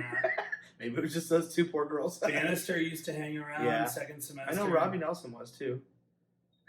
We're not gonna tell the Bannister story right now. We don't have time. It takes too long. I love the love the two of you have for each other now. We do have love for each other. I know. Now. I love it. That's not sarcasm. We do have love for each other. It's now. true. Another girl. I feel like there was another girl, Stu. She from California too. It wasn't Melody, no, because I asked Melody out. That didn't go well. It didn't usually. Not just there. You and I were so opposite. Must be nice, bitch. No, see, no, we weren't. No, we weren't. The dating. Well, I was the opposite of that. Actually, I was the best dating ever. Anyways. Because you would actually date these girls. Oh, like I would try to date them. Yeah. And I would just go on one and either scare them off or forget about them. Or take two of them on the same day. Yeah. That too. That's a good story. That is. But I don't want to deny you that story, but I do want to hear your tour tryout story. Oh, I just remember walking up there and fucking Anthony Collins. Phil Collins. I wish it was Phil Collins. Big ass head motherfucker. It'd be smaller if you laughed me out of the audition. Did he really? What a prick. And who was the guy? Not that he can sing, but that's a dick move. He was a phenomenal piano player. He was a tour guy. That's Matt Whitehouse. That's a dick move, guys. If anyone can see the eyes across. It wasn't Keister, obviously. It was. It wasn't Robert Lopez. It was Robert Lopez. He was on plan, and I could see in his face how sympathetic he was. I was not good. Yeah, no, Robert's. But it was also like they build it up so much. They really do. So much anxiety going into it, and I knew like I was not a good singer in high school, but I felt like I had enough chops to. I could follow a part. You know, and I was trying to get that fucking college bill paid, man. Yeah, that's half your bill right there. Hell yeah. And Collins literally laughed me out of it. He's a dick, dude. No one Anthony Collins isn't like Anthony Collins. Like we went on tour with Scott Gray. Scott was great, but Scott, we would just make fun of Anthony Collins the whole time because he was a fucking asshole. Terrible, and his big thing was the same as Pete Cowling's, which we all know about Pete Cowling, but his was like to save as much money as they could. We didn't give a fuck. Like we are doing this stuff to help the college get more students, and because we had Matt Benowitz, we got hella signups. Yeah. So like it's whatever. Like, we were doing fine, and we didn't give a fuck. In fact, we had one week where Scott had to take off for a conference, and we had Ken Scott as our tour pastor. Zero fucks, dude. We did all the shit, like every amusement park, the nicest hotel. Like, we went to nice ass restaurants, and we were like, Ken, what's everybody? Just buy whatever, get whatever you want, guys. I'm Jack's son. Fuck it. It was great. We had a great time with Ken. It was a terrific tour pastor for a week. I don't know if, the whole summer we probably wouldn't have liked him, but he was great for a week because he didn't give a fuck. Good times. Anyways, okay, so that's whatever. I want you to kind of, if we can come back to that moment, or at least that time period when you're kind of seeing things differently. You're kind of burnt out. Mm-hmm. You're kind of, were you finished with school, or were you just like, no, I'm taking a break, or I'm done, or what was that? Was that? With Hyles? Or no, not Hyles. No. Well, I dropped out of Florida Baptist because I was partying all the time. Gotcha. Somebody was gonna find out. I was gotcha. out, so I'm like, I'm just gonna. Might as well just do it myself. And honestly, I hadn't made the turn on faith really then. I mean, I was frustrated with the conversation around standards and legalism, and because it just got drilled into your head, like, if you go to a bar, you end up dead in the gutter. Right. And so I did, and then I didn't. In the gutter. How weird was that? And then I did it again, and I still wasn't. And I was like, man, someone is not adding up. And I think that's when I first started to see the house of cards start to crumble. The sip of alcohol. Like, as soon as you take a sip, that's it. I didn't drink the whole time. That's wild. No, I'm not saying that. I'm just saying, like, it's the same concept that they have of oh, well, you look at one naughty picture and suddenly you're addicted to pornography, and you have one dirty thought and now you're a prostitute. Like, no, like, that's not. Well, and I had started having sex with my girlfriend at that point. Oh, well, that's a big trigger. Was a big deal. It's a real big trigger right there. Because so much shit is put on that. Oh, yeah, it's huge. So actually, I think the most shit is put on that. I broke up with her and left college simultaneously, but still felt very connected there because I lost my virginity there. Right. So, well, and you were there for a minute. Yeah. Well, connected to her. Oh, got you. Yeah. Not that place. Yeah, you were there for a minute. Quick minute. Okay, no more details on that, please.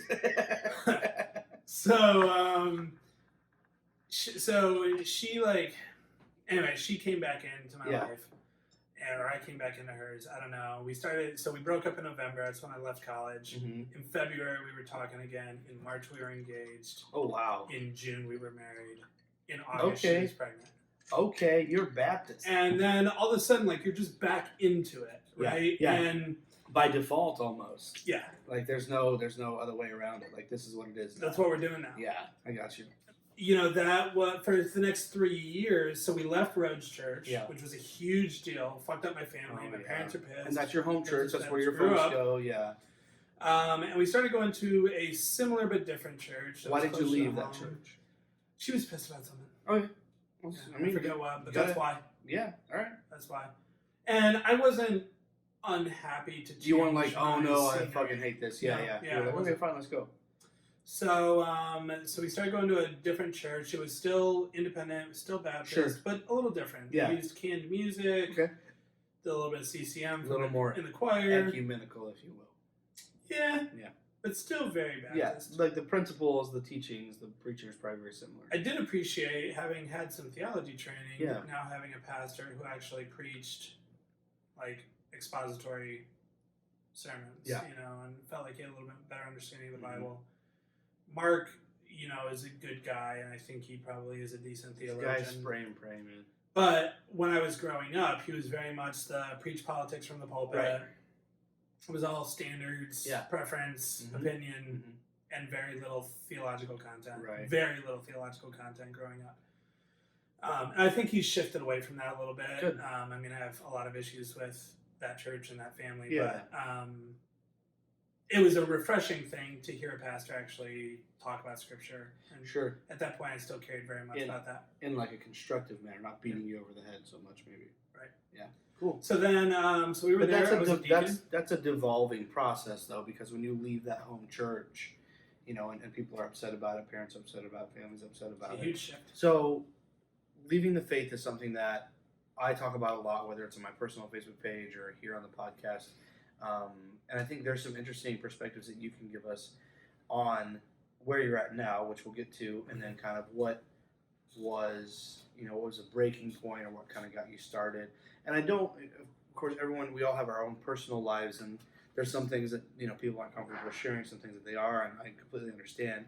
This is a public forum, so we're always as delicate as we can be, not with people who've been assholes to us, like Brian Cassidy and so on, but, people that are still involved in our lives in one facet or another. So for me, one of the biggest things, and honestly, I don't want to not talk about it, although I do want to be delicate about it.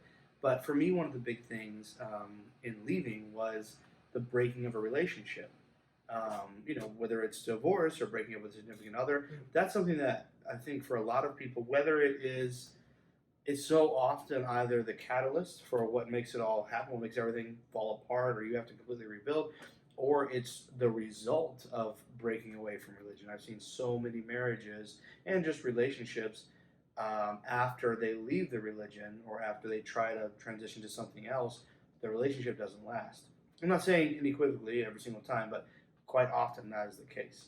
And so do you have kind of a point where you said, because obviously things are devolving as far as the story that your story that you're telling now, things are devolving and it's getting like, not so much a snowball maybe, or maybe it is, but it's kind of like not bad to worse either, but just like, okay, now I'm seeing this and I'm seeing that and I'm realizing this is not for me.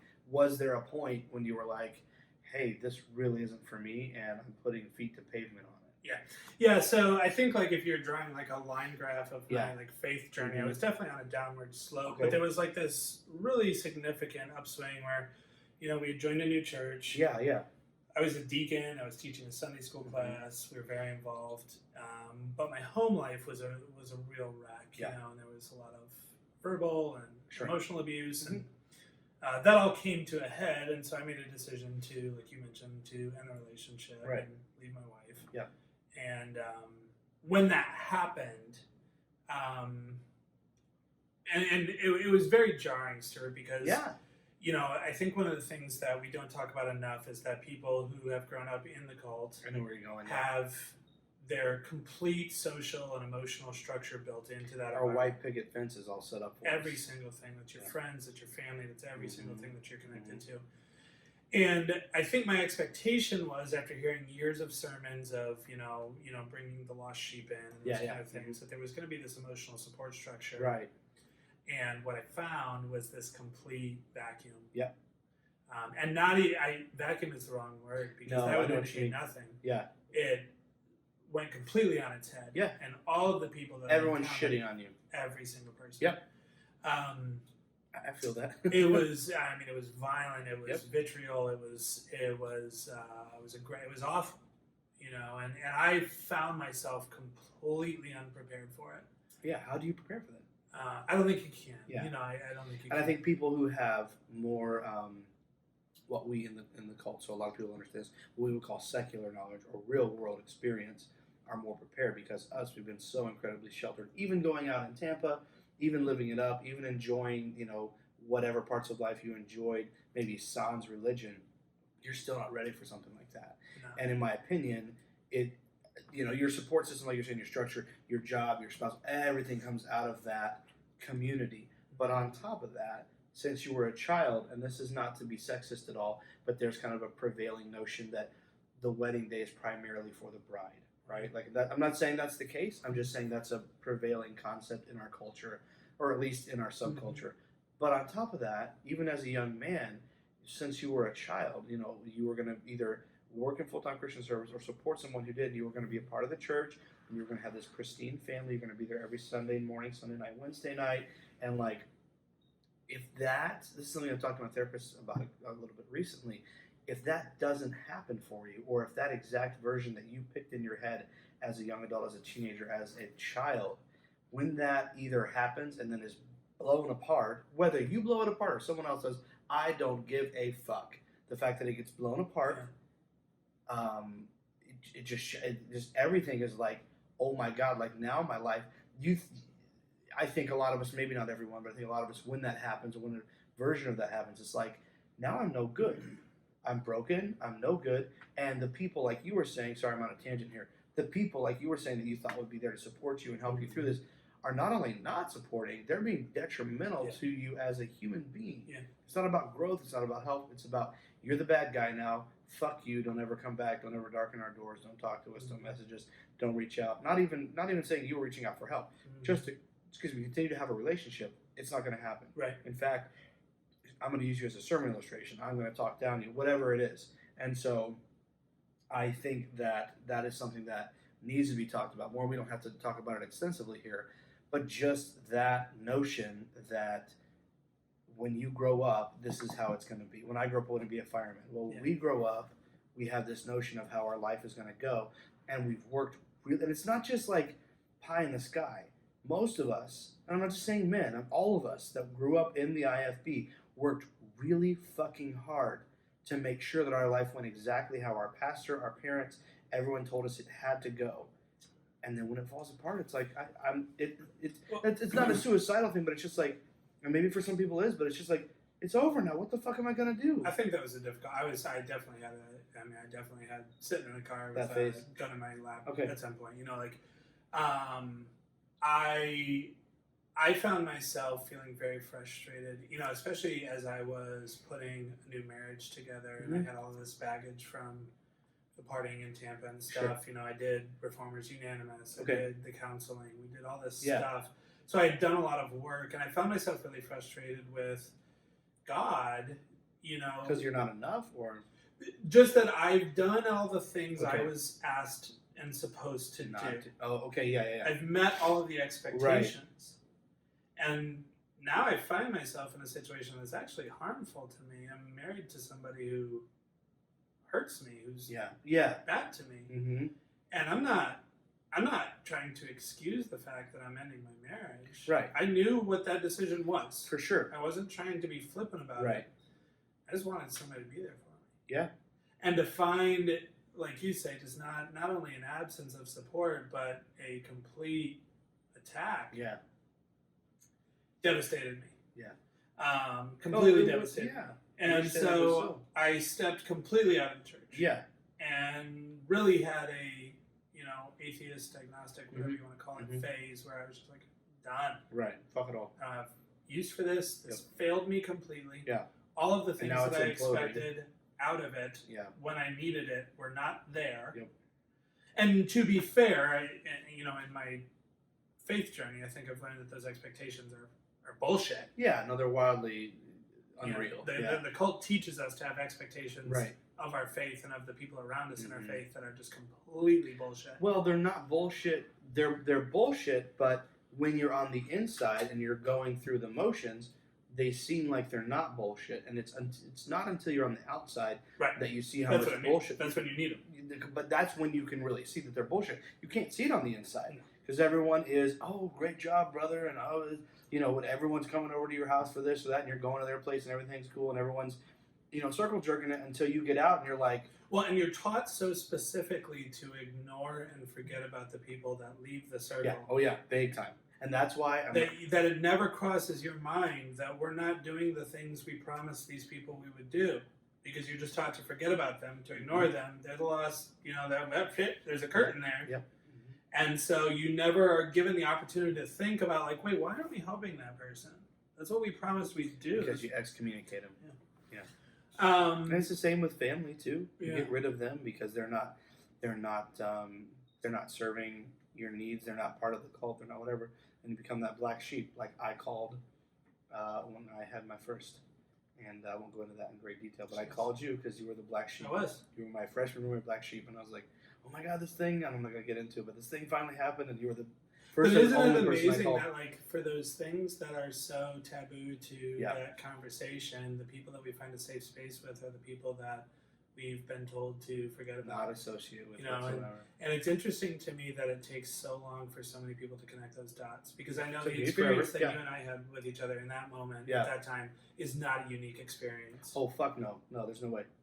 No. You know, and that's not the first time or the last time. I think it speaks to the level of brainwashing and the level of just complete delusion that people in the cult are put through. Yeah. That you're intellectually aware that the person that is the bad person is also a safe space for things that you can't talk to your mom about, can't talk to your pastor about, can't talk to your friends about. Yep. But you can talk to that person.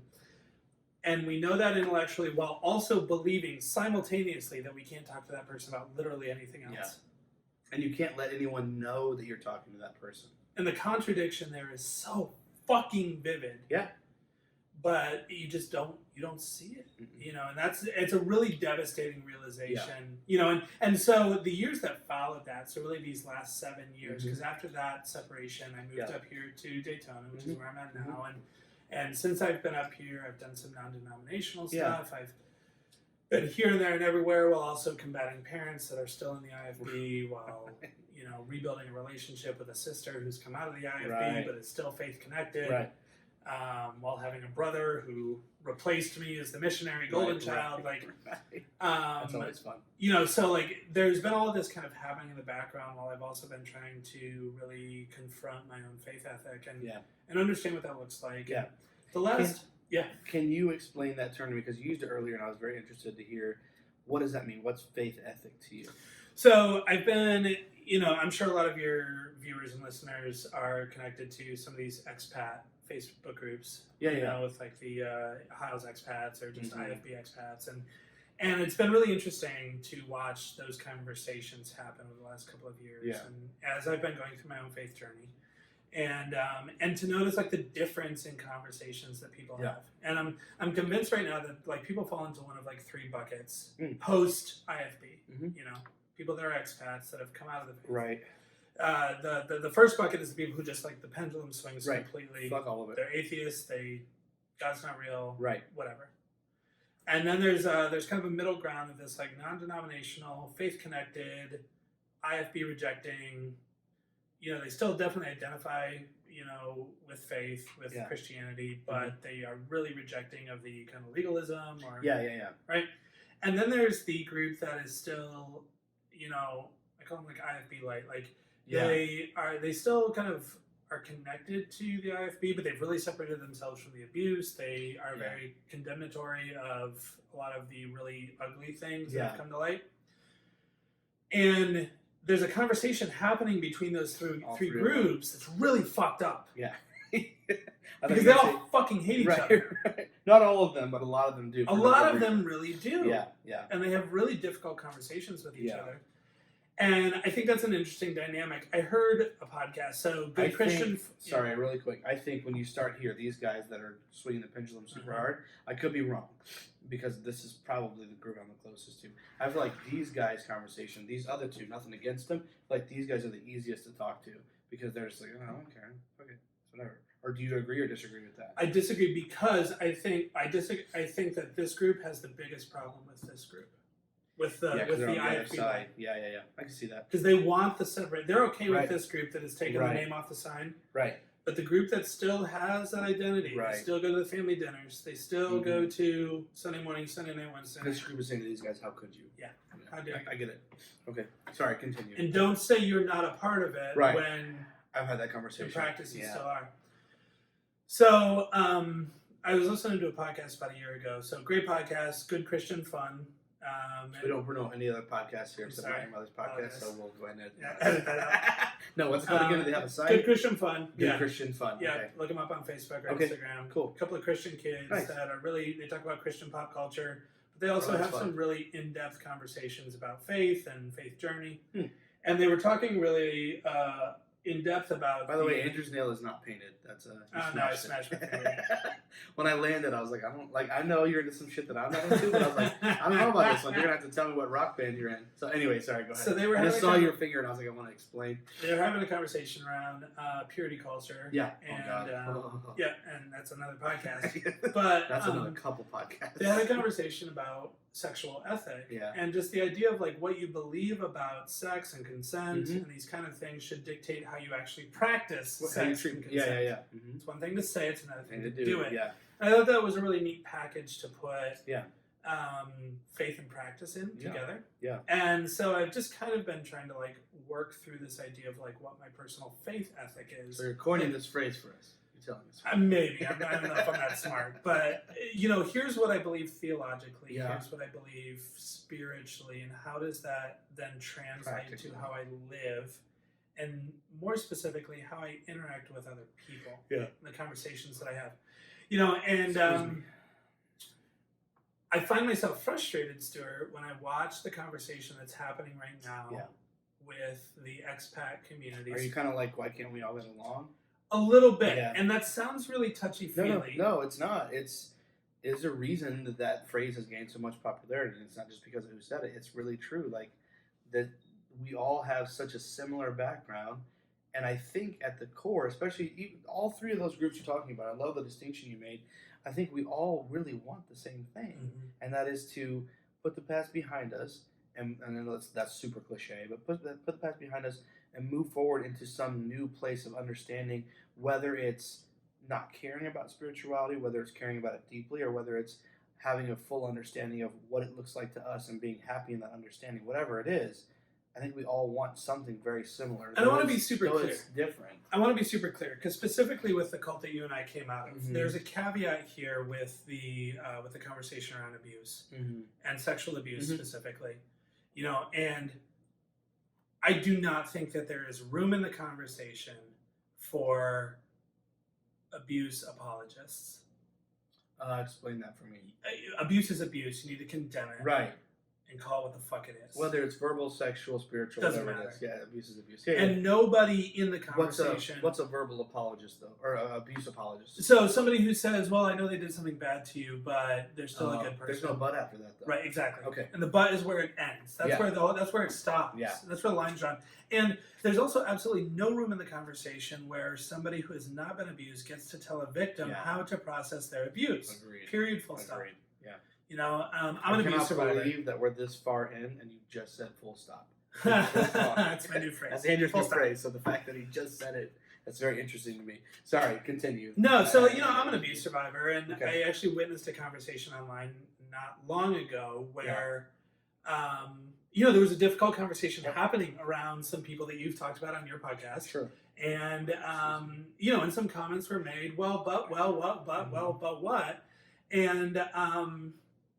And I think that is actually where a lot of the, you know, unproductive conversation in our community comes from. Yeah. You know, and I feel like if we could fix that piece. Yeah.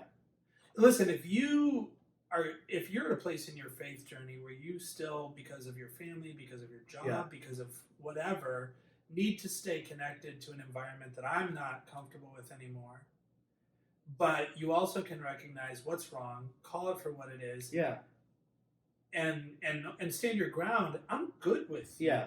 Also, why are you sticking around? But I'm good with it. Yeah. But I can't live your life for you. Right. 100%. And I am also coming from a place where my journey out of the IFB was jarring. Oh yeah. I got rocket shipped out of it. Rocket shit. I like that. When I got divorced, and everybody in my community took a shit on me. Yeah. And not everybody has that same experience. Some people are coming to the place that I'm at now just by learning and just by growing and by listening and by being self-aware. It's a far more gradual process. And not for nothing, that's actually a better process. The journey that I took was super unhealthy. But it's also very accelerated. And so I think that's where, if I'm getting what you're saying correctly, I think it's where we get that rift between these groups is people like me and you, and there's a few others, where our exit from the IFB, our exit from this cult was very sudden, very deliberate, and very like, okay, well, fuck you, because you're saying fuck me, and I'm out. And there's others who have actually found a way to get the education they need, the right education to understand why what's going on is wrong, and have taken the right steps. But it's a more gradual process. So in these three groups you mentioned, there's people at every stage of that process. So it can be very frustrating for those of us that are not necessarily made our mind up or our journey's over, because that's most of us, we are very aware that our mind could change any time and our journey is long as fuck until we die, right? But for those of us still on that side, it can be very frustrating because these people are at these other stages, and it's like, why can't you, like, you got it, it's right there. Like, why can't you why can't you get the rest of it together? Yeah. Why can't you see what I can see? But I think that the frustration is human. Yes. Agreed. And that's where, you know, and I identify as Christian. I identify as spiritual. I'm going to have to ask you to leave the podcast. It's nice to meet you. No, okay, that's good. I wanted you to bring that up. I wanted to talk about kind of where you landed, but where you feel like you're at right now. And I think that, but I do think that the principle of grace is it supersedes denomination and it supersedes Yeah. faith, because grace is just the element of being able to empathize with a person's individual understanding of the world around them. Sure. And to understand that just like I don't understand everything in your perspective, Yeah. you don't understand everything in mine. No. And it wouldn't be fair for me to demand that of you. It's not fair of you to demand that of me. Yeah. And so I think that in this broad conversation, because I think that there's something really special happening in the expat community right now, where we are transitioning away from a legalistic understanding of Scripture and a legalistic faith ethic, where I had a conversation on Facebook the other day. It was a short conversation, but I brought up a question in reference to a theological question that was asked, and I stated specifically that, in reference to your question, Christ gave 2 commandments. But we're not going to get super detailed. I know the conversation. The question was about church discipline, right? The question was about church discipline, excommunication versus reconciliation. Yeah. And I just generally asked the question, how does church discipline fit into an ecumenical view of Scripture? Which is what most people in 2019 share. Yeah. Who's got worth a damn. And I knew for a fact that the person who asked the question to begin with comes from currently an ecumenical standpoint. Right. I just want to know. So that's why you felt like that's part of why you felt like you could ask the question. That's why I asked the question. Yeah. And, and so he immediately referenced several passages from Paul and Peter, which I expected, because that's where church discipline comes from. Yep. Those guys and so my counter was, this isn't something that Jesus talked about. First of all, Jesus only talked about the church for like 4 verses. Yeah. And it's the same brief. 4 verses in all 4 Gospels. And second of all, he never talked about anybody, about kicking anybody out of it. Yeah. So why is this a conversation? And the response was, if the only thing in Scripture you believe is what Jesus said, then the conversation's over. And, and to be fair, he was right, Stuart, because I really... For him, he was right. But also for me, because I really support a spiritual view of Scripture that says Jesus was the end-all be-all. That's why the letters are a different color. That's the whole point. And anything else in Scripture either supports it or creates context for it.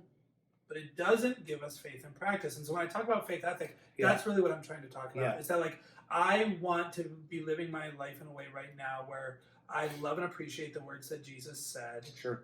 And I view the rest of Scripture as either support or context for those words. It's a supporting cast. Yeah. This is why we don't hate gay people. Right. This is why we don't hate trans people. This is why we don't stone our children outside the city. This is why we don't care about smoking or alcohol. Yeah. This is why we don't stone our children outside the city. Yeah. Because none of those things were part of Jesus' story. And if his whole thing was to demolish everything that happened in the first half of the book, and then to set a standard for everything that came after, I give you 2 commandments. The first is that you love God. The second is that you love each other. Yeah. That was it. That was it. Full stop. But that can be, and I know there's so much more to the Bible than that.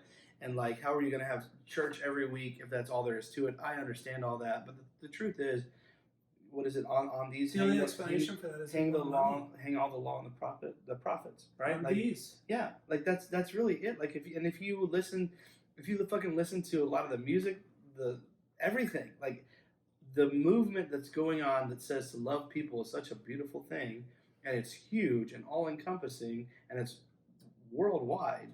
It's a beautiful thing. When you can't get your head out of the sand, also known as the Old Testament, it really creates a problem for you in the real world. It's not just inside and outside of the cult or with your family members because you can't see eye to eye. It creates a problem for you on a bigger scale because you cannot see past all the legalism and all the bullshit. And I know I'm just ranting against the IFB now, but that's the truth. No, it's 100% the truth. But it's also the problem with the expat community right now. Okay. And I love all of you. But this is where we're fucked up, is because I think most people agree with that faith dynamic. I really do. But we get so hung up on the differences in the conversation that we're having that we don't get to the actual heart. If we can cut through the bullshit conversation we're having about why we don't like each other, even though we're all in the same boat, we're just at different ends of it. Yes. And actually begin to focus on a faith story that really gets back to what Jesus taught, we're going to change the fucking world. Yeah. Absolutely. And I really think that when Christianity makes a resurgence, Not that Christianity. not that Christianity. Not the medieval one. Yeah. But the Christianity that I think Jesus wanted and that Jesus taught. Yeah. You know, that's something that literally can change the world, that can change lives. It's changed my life. I didn't think God existed 5 years ago. Sure. You know, and I'm looking for a church right now. So, you know, but that was a transition of understanding what the Bible actually was trying to say. That wasn't, obviously, that's not an overnight thing either. It's not. So, but I think people can take heart in that. And it's not so much, and don't get me wrong here, I'm not trying to be offensive to you or anyone that's in where you're at right now. Mm-hmm. But I, you know, that's not so much to say take heart because finally you'll believe in God. No, take heart because it's I don't know the way to say it, but it's gonna be okay. Like it's gonna be okay. Like wherever you end up, whatever side you come out on, wherever it ends up, like it's gonna be okay. And if you can get with, which everyone can, and it's again, it sounds so base, but just the love everybody kind of idea, whether that leads you, this is my opinion, so tell me that you don't agree with it, awesome. Whether that opinion and that belief of love your neighbor as yourself, you know, love God, love your neighbor, all that jazz, whether when you end up there, that also takes you to God or not, if you end up there, sweet. Yeah, cool. Well, and I think that there's room in the conversation for a broader understanding of who God is. Oh, there absolutely has to be room because we have a very... And what God is. The way we were raised, the way we were brought up, there's a very narrow view of God. There are people that are now on staff at the college and would never admit they said this.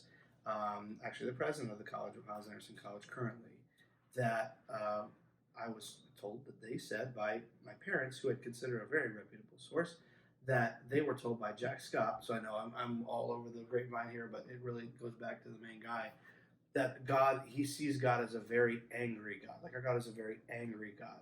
And if you look at everything we endured and everything we put on other people and the way we were treated, yeah, that's the act of an angry God, absolutely. Yeah.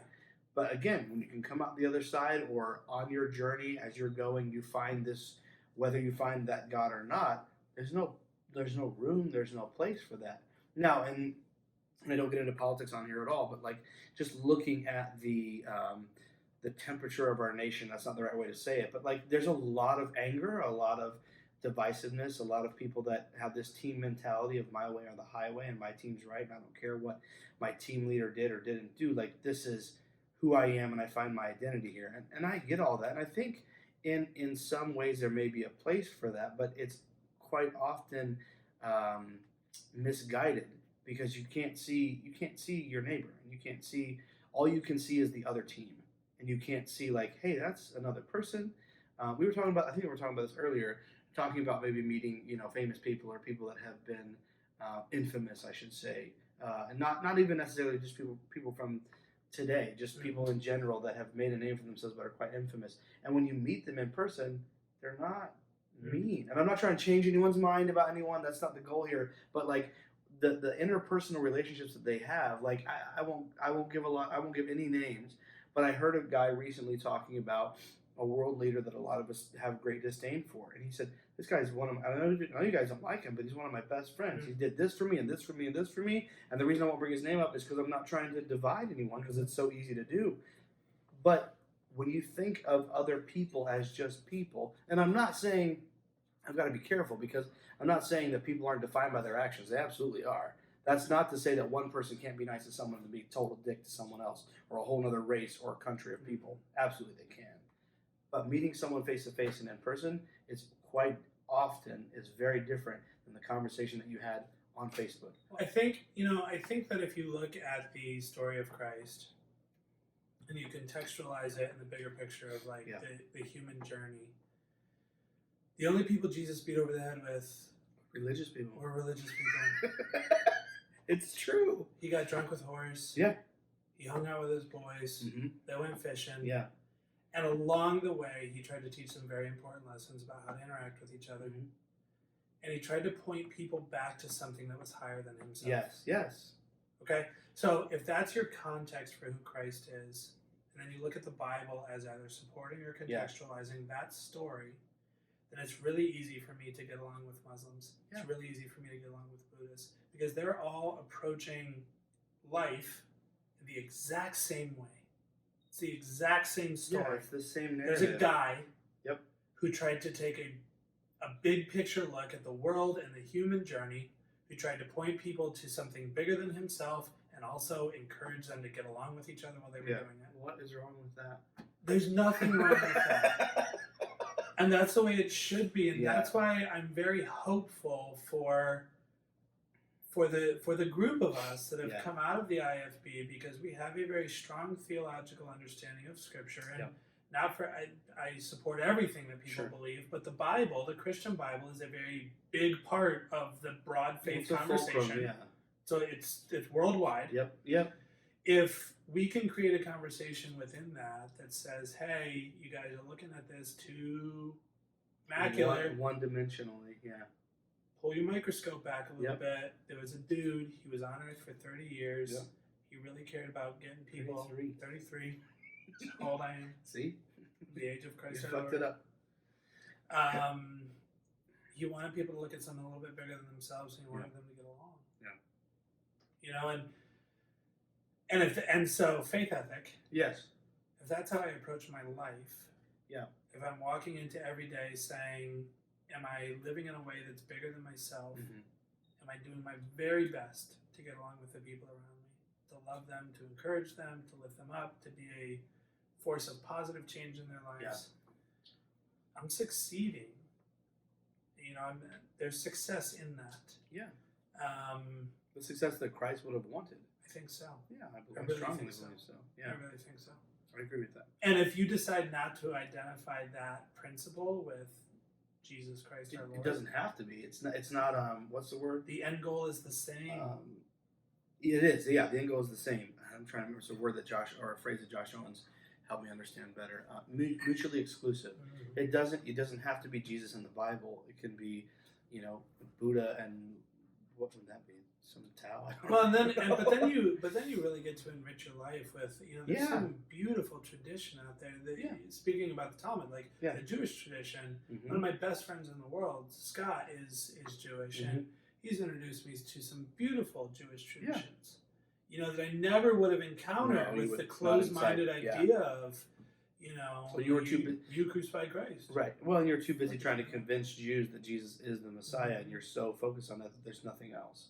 And I miss this beautiful appreciation for the Old Testament. Yeah. This reverence for who Jesus is. They love Jesus. Yeah. He's dope. If you ask a Jew, what do you think about Jesus? He was one of our best. Yeah. Is what they'll say.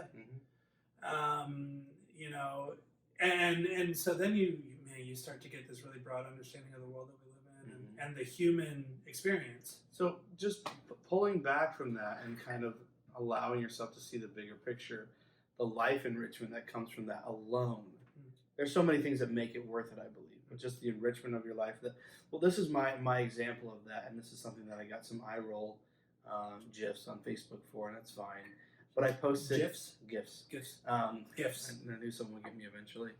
But I posted. I was watching The Cosmos with Neil deGrasse Tyson. Super well done piece of work, which is I don't know if it's a remake or a continuation, but I don't think it's on Netflix anymore. But I posted how much I was enjoying it, and part of the reason I was able to enjoy it was because every time Neil deGrasse said gazillions or whatever, how many years old the Earth was, I didn't have to be like, well, pause it and tell Chloe it's something different, or have a grunt or be upset by it. And that doesn't mean that I necessarily entirely believe everything he's saying, but at the same time, I don't have to combat it, whether that is... And why should we? Exactly, man. How long have we been putting ourselves in a position to be theoretical experts on arguments that we have absolutely no information on? Since I was what? The Earth could be 6,000 years old. Yeah, sure. The Earth could be 6 gazillion years old. I have no fucking idea. I wasn't fucking there, man. Now, there's science to promote one of those, and there's not science to promote the other. So there's that, and we're not going to get into that today. I'm not too lit. Yeah. But I'm probably going to lean into the guys that have spent their entire life's work gaining that education. Not someone that read a book 300 times. The same book. Just saying. The same book. Anyways, that's my microcosm example of what you're saying is I can just watch this and enjoy it. And then I can just let it be what it is. and enjoy this great programming on my TV. But imagine the freedom of being able to disagree with something and still learn from it. That's really difficult, dude. That's really difficult because of the way I'm wired, because of That's how how I we was were raised. taught. Yeah, If that's you a disagree beautiful- with it, it's wrong and you hate it. I'm glad that you brought that up because that is such a amazing concept that is so hard to let happen.